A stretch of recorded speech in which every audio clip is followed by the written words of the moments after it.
মানে এত বেহাল রাস্তা মনে হয় যে আমরা কোন 2026-এ মনে বসবাস করি না, মানে এমন একটা জায়গায় আমরা পৌঁছে গেছি। বাচ্চা কাচ্চাদেরও খুব ভয়, অ্যাক্সিডেন্ট হয়ে যায় মাঝে মাঝে এই টোটোগুলো। আর রাস্তায় তো প্রচুর অ্যাক্সিডেন্ট হচ্ছে, রাত্রে কিন্তু বিশেষ করে বেশি করে হচ্ছে। ভাটল থেকে রায়গঞ্জ যাওয়ার একমাত্র রাস্তা এই রাজ্য সড়ক, আর এই রাজ্য সড়কের বেহাল দশা। ভারী বৃষ্টি হলে জল, এখনও জল থই থই করছে এই রাস্তায়। আর এই রাস্তা দিয়েই 24 ঘন্টা মানুষ যাতায়াত করে, এবং হাসপাতাল রয়েছে ভাটলে এবং জেলা হাসপাতাল রয়েছে রায়গঞ্জে, মেডিকেল কলেজ রয়েছে রায়গঞ্জে। আর প্রচুর মানুষ এই রাস্তা দিয়ে যাতায়াত করতে হয়, আর যাতায়াত করতে গিয়েই সমস্যায় পড়তে হচ্ছে এলাকার বাসিন্দাদের এবং যাত্রীদের। এই রাস্তায় একমাত্র ভরসা শহর থেকে গ্রাম, গ্রাম থেকে শহর যোগাযোগ ব্যবস্থা। আর এই রাস্তার অবস্থায় বেহাল দশা। আজ থেকে নয়, বেশ কিছুদিন থেকেই এমনভাবে পড়ে আছে এই রাস্তা, সরকারের নেই কোনো হেলদোল। তবে অভিযোগ, যদি এই রাস্তা যদি সংস্কার না করা হয় তাহলে আরও বড় বড় দুর্ঘটনার কবলে পড়তে হবে এই সাধারণ যাত্রীদের। তবে আমরা দেখানোর চেষ্টা করব যে এই যে আপনারা দেখতেই পাচ্ছেন যে গর্ত রয়েছে, আর ভারী বৃষ্টি হলেই এই জল এখানে জমে থাকে। যারা টোটো থেকে শুরু করে, 4 চাকা থেকে শুরু করে এবং বড় বড় গাড়ি যখন যাচ্ছে তখন সমস্যায় পড়তে হচ্ছে ট্রাক চালকদের থেকে শুরু করে টোটো চালকদের। এবং এই যে জল জমার কারণেই যার আশেপাশে যে বাড়িগুলো রয়েছে তাদেরও সমস্যার মধ্যে পড়তে হচ্ছে। তবে আজ থেকে নয়, বেশ কিছুদিন থেকেই এই যান চলাচলের ক্ষেত্রে অসুবিধা মুখে পড়তে হচ্ছে। আমরা কথা বলার চেষ্টা করব যে যারা এখানে যারা বাইক নিয়ে যাচ্ছেন, এক বাইক আরোহীকে আমরা পেয়েছি। দাদা বলছি, এই যে নাগর থেকে ভাটল যাওয়ার রাস্তা কতটা বেহাল? নাগর থেকে ভাটল প্রায় 7-8 কিলোমিটার হবে। 15 কিলোমিটার রাস্তা আছে। হ্যাঁ, 15 কিলোমিটার টোটাল। ভাটল থেকে 15 কিলোমিটার। 15 কিলোমিটার এমন অবস্থা যে আমাদেরকে ভয় লাগে যে আমরা কোনো কাজে যে রায়গঞ্জ যাওয়ার যে আমরা চিন্তা ভাবনা করি, তা আমরা ভয় যেতে পারি না। কেননা যে এই যে রাস্তাতে আমরা মাঝে মধ্যে পড়ে যাই। মাঝে মধ্যে আমাদের বাইক এখানে আমরা পড়ে গেছিলাম কিছুদিন আগেই। পড়ে যাতে আমাদের হাতও লেগেছে, যে বাইকে এখনো দাগ রয়েছে, দেখেন এখানে দাগ রয়েছে। তো ওই জন্য আমরা খুব সমস্যা রয়েছি। এই রাস্তাটা দ্রুত ভালো করা হোক। কি চাইছেন? হ্যাঁ, এই রাস্তাটা আমাদের রাস্তা চাই। আমাদের কি দাবি? আমাদের কিছু দাবি না, রাস্তা চাই আমাদের। একমাত্র তো রাস্তা রায়গঞ্জ থেকে ভাটল যোগাযোগ। হ্যাঁ, শুধু আমরা রাস্তাই চাই।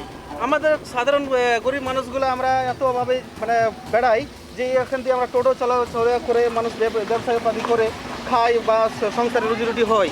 তো এই রাস্তার কারণে কেউ চলাফেরা করতে পারে না, আমরা হসপিটালে যেতে পারছি না। মানে এত বেহাল রাস্তা মনে হয় যে আমরা কোন 2026-এ মনে বসবাস করি না, মানে এমন একটা জায়গায় আমরা পৌঁছে গেছি। তাই আমি সরকারের কাছে দাবি, দ্রুত হোক এই রাস্তাটা করা হোক। চিন্তা ভাবনা করে যেন রাস্তাটা আমাদের করা দেওয়া হয়, যেন আমরা দুর্ঘটনা না হয়। দেখেন মহিলারা আসতে পারছে না, কত সমস্যার মধ্যে রয়েছে আমাদের। বৃষ্টি হলে আমরা যেতে পারছি না। এখানে টোটাল রাস্তাটাই খারাপ। আপনি দেখেন কোনো জায়গায় এরকম আমরা খারাপ দেখতে পাচ্ছি না। একমাত্র আমাদের ভাটল থেকে নাগর পর্যন্ত রাস্তাটা অত্যন্ত বেহাল খারাপ রয়েছে। একদম একদম। আমরা আরও কথা বলার চেষ্টা করব যারা এই যে যারা এখানকার স্থানীয় বাসিন্দারা রয়েছে। কাকা, আপনার সঙ্গে একটু কথা বলার চেষ্টা করব। এই যে আপনার তো বাড়ি এখানেই? হ্যাঁ, এখানে আমার জগদীশপুরে বাড়ি। জগদীশপুরে আপনার বাড়ি। আর এই যে রাস্তা, আপনার তো সচক্ষে দেখছেন এখানে জল জমে আছে। জল জমে থাকার কারণে আপনাদের কি কি অসুবিধা হয়? গাড়ি ঘোড়া বহুত কিছু পড়ে যায় রাস্তাঘাটে। মানে এই বাচ্চা কাচ্চাদেরও খুব ভয়, অ্যাক্সিডেন্ট হয়ে যায় মাঝে মাঝে এই টোটোগুলো। আচ্ছা, এই জলগুলো ছিটকে জল তো একটু বৃষ্টি হলে জল ধরে থাকে। আর এই জল ছিটকে গাড়িতে আপনাদের বাড়িতে ঢোকে না? বাড়িতে ঢুকে যায়।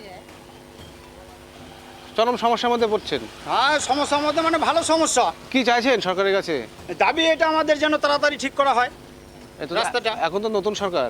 হ্যাঁ, এখন নতুন সরকার বসছে যখন, তা আমাদের তাড়াতাড়ি যেন এই রাস্তাঘাটে পরিষ্কার করে দেওয়া হোক, সেটাই আমাদের দাবি। একদম। তারা দাবি করছেন, যারা স্থানীয় বাসিন্দারা রয়েছে, নতুন সরকার হয়েছে যেন ডবল ইঞ্জিন সরকার, তাহলে রাস্তার বেহাল দশা। তবে এই রাস্তা তৈরি হয়েছিল তৃণমূল সরকারের আমলে, এবং নতুন সরকার কাজ বুঝে নিচ্ছে, কোথায় কি সমস্যা, কোথায় কি রয়েছে, প্রশাসনের কাছ থেকে তথ্য নিচ্ছে। হয়তো আশা করছে নতুন সরকারের কাছে এই রাস্তা তাড়াতাড়ি সংস্কার হবে। এই দাবিতেই কিন্তু আশায় বুক বেঁধেছে এই এলাকার বাসিন্দারা। আমরা আরও কথা বলার চেষ্টা করব যারা রয়েছে। হ্যাঁ, আমরা কমপ্লেন করতে গিয়েছিলাম ভাটল ফাঁড়িতে। হ্যাঁ, তো যাই আমরা মোটামুটি 3-4 জন গিয়েছিলাম। হ্যাঁ। যাওয়ার পরে ওনারা বললেন, দারোগা সাহেব বললো যে আমরা তো আমাদের এগুলো ইসে না, আমাদেরকে যেতে বলছিল কি যেন রাস্তার কি যেন একটা বলছিল রায়গঞ্জে যেতে বলছিল। তারপর আমরা কিন্তু গেলাম না। আচ্ছা। তারপরে এইভাবে হয়ে আছি। আর রাস্তায় তো প্রচুর অ্যাক্সিডেন্ট হচ্ছে, রাত্রে কিন্তু বিশেষ করে বেশি করে হচ্ছে। রাত্রেবেলায় মোটামুটি পড়েই যাচ্ছে কেউ, আচ্ছা এমনভাবে পড়ছে, তারপর আমরা আবার কোনো সময় উঠি, আবার তুলে দিই আবার। আচ্ছা আর আমাদের কিন্তু বাড়ির এই যে বাড়ি থেকে বার হয় না, বেশি আরও রিস্ক হয় সব থেকে। আমার বাড়ি এই যে সামনে আছে এটা, আচ্ছা প্রচুর রিস্ক, বাচ্চা কাচ্চার তো খুব রিস্ক। একদম রাতে যদি চলাচল করতে হয় তাহলে এই জায়গায় দুর্ঘটনা ঘটছে। বাইক থেকে শুরু করে, টোটো থেকে শুরু করে সাইকেল আরোহী, তারা কিন্তু দাবি করছেন অবিলম্বে এই রাস্তা সারাই করা হোক এবং একমাত্র রাস্তা রায়গঞ্জ থেকে ভাটলে যাওয়ার।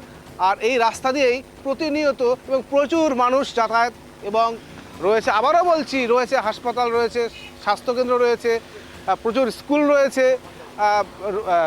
রয়েছে আরও যে মার্কেট রয়েছে, তাদের ক্ষেত্রে এই রাস্তায় যাতায়াতের ক্ষেত্রে অসুবিধা হচ্ছে। এখন দেখার নতুন সরকার আর এই সাধারণ মানুষের কথা চিন্তা করে কবে এই রাস্তার কাজ শুরু হয়, সেই দিকেই তাকিয়ে আছে এই এলাকার বাসিন্দারা।